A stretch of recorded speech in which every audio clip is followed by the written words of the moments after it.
Magandang araw mga bata! Ako ang magiging guro nyo ngayon sa asignaturang Pilipino. Bago ang lahat, magsitayo na muna para sa ating pambungad na panalangin. Sa ngalan ng Ama, ng Anak, ng Espiritu Santo. Amen. Muli, magandang araw mga bata! Ngayon ay titingnan ko muna kung may liban ngayon sa klase. Mahusay! Walang liban ngayon sa klase. Bigyan ng palakpak ang inyong mga sarili. Bago tayo magsimula sa ating tatalakayin ngayong araw, may inihanda muna akong mga alituntunin na kailangan niyo sundin sa ating pag-aaral. Unang-una na rito ay ang makinig ng maayos. Kapag nagsasalita ang guro sa unahan, ay makikinig kayo ng maayos. Kasunod naman nito ay itaas ang kamay kapag sasagot. Malahan lamang na itaas ang iyong mga kamay kapag gusto mong sumagot at may gustong itanong sa akin. Nagkakaunawan ba tayo? Mahusay!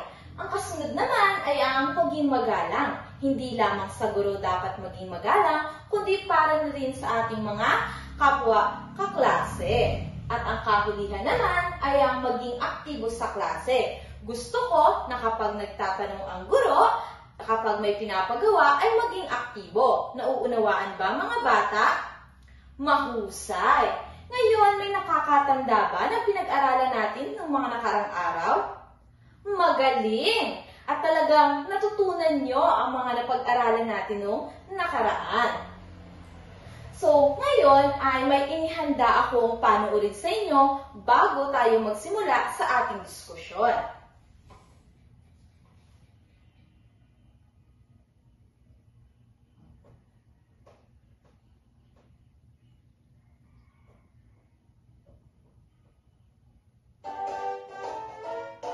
Maaaring sumabay ang mga bata para sa ating panonoorin na ito.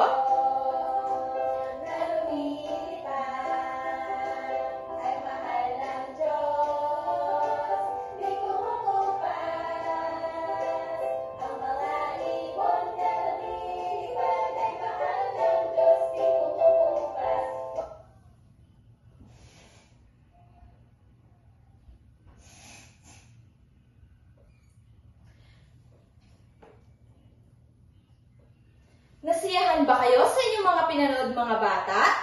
Mahusay! Ngayon ang ating tatalakayin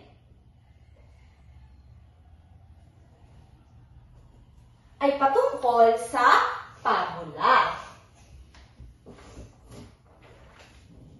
Ano nga ba ang pabula? Ang pabula ay isang uri ng panitikan na kung saan ang pangunahing mga tauhan ay ginagampanan ng mga hayop. Sa akdang ito, ang mga hayop ay kumikilos at nakakapagsalita tulad ng mga tao.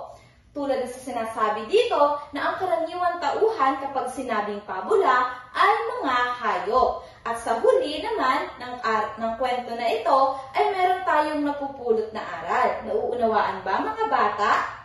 Mahusay! Ngayon ay ang katangian naman na pabula. Una, dapat ito ay nakakahikayat at nakakapukaw ng interes ng mga mambabasa. Marami lamang na dapat ang pabula ay merong nakakahikayat at nakakapagbigay interes sa mga nagbabasa nito.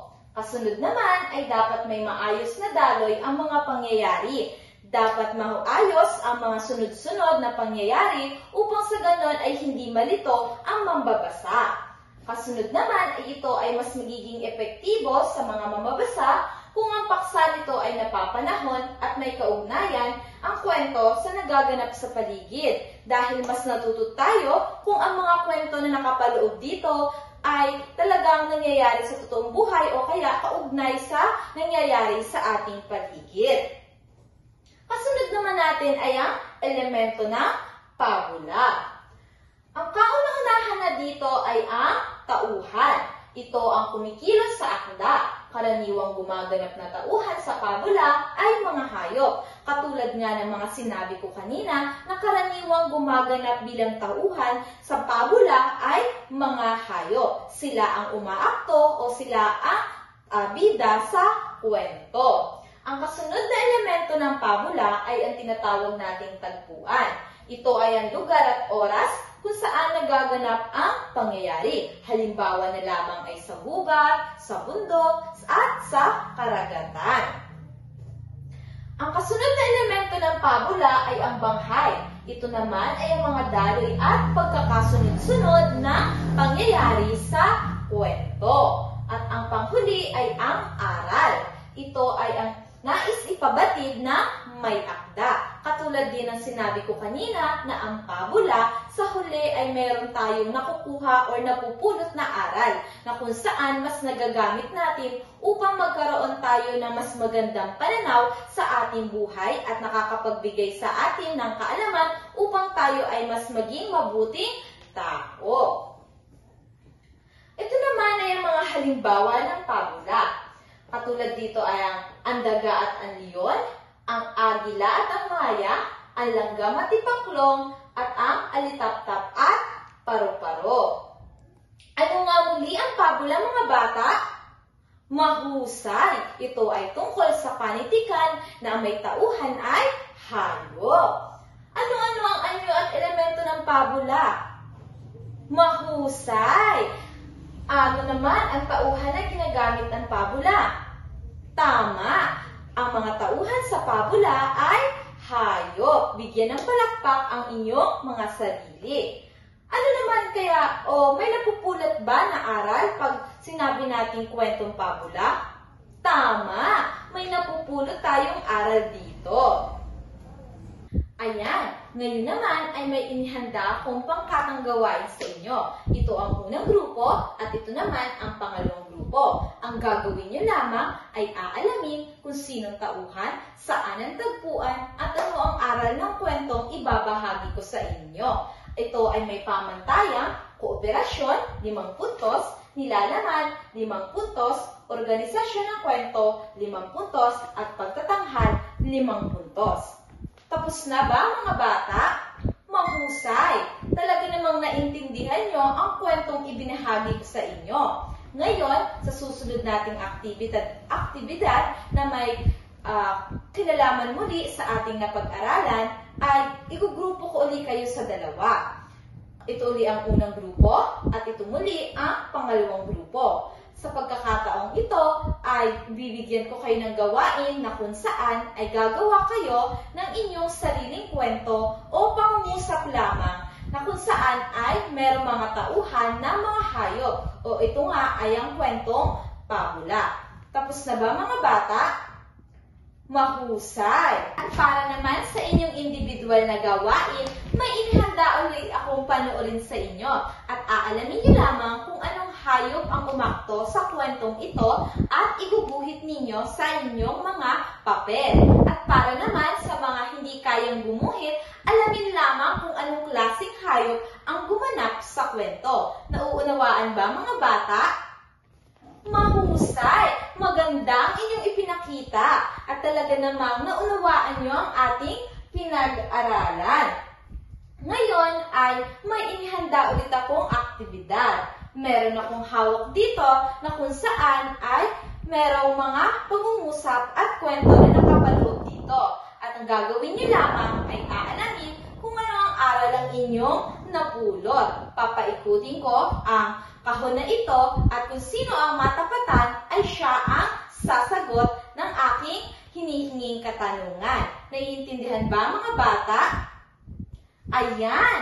Talaga namang nag-enjoy kayo sa ating ginawa at talagang napatunayan nyo na nalalaman nyo kung ano ang mga aral na napupulot natin sa pabula.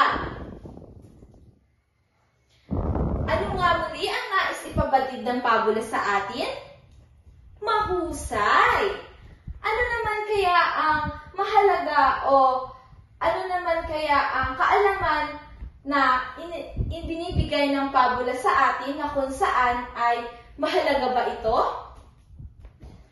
Tama, mahalaga ang ibinibigay na aral ng pabula sa atin. Ano-ano naman kaya ang mga halimbawa na napupulot natin sa kwento ng pabula?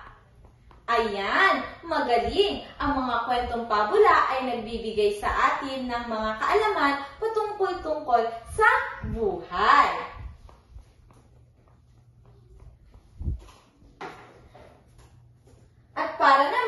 masukat kung talagang natutunan nyo ang ating pinag-aralan, ay may inihanda akong sagutan para sa inyo.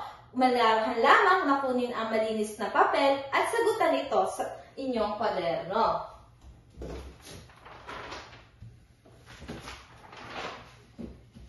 Tapos na ba mga bata? Ayan, ating aalamin kung tama ang inyong mga sagot. Bakit mahalaga ang moral na aral o moral lesson? Sa palagay nyo kaya alin ang tamang sagot? Ayan, letter C, para maging gabay sa wastong pag-uugali at pakikipagkapwa. At para sa huling bilang, kung ang isang pabula ay tungkol sa isang daga na tumulong sa isang malaking leon, anong aral ang ipinakita nito? Alin kaya ang tamang sagot? Ayan, letter C muli. Kahit ang maliit ay may malaking naitutulong sa iba. Naunawaan ba mga bata ang ating pinag-aralan? At para naman sa inyong takdang aralin, ay sa inyong kwaderno, gumawa ng sariling kwentong pabula na kung saan ay may aral patungkol sa pagbibigayan. Tapos na ba mga bata? Ayan, tumayo na ang lahat para sa ating panalangin. Sa ngalan ng Ama, ng Anak, ng Espiritu Santo. Amen. Paalam mga bata.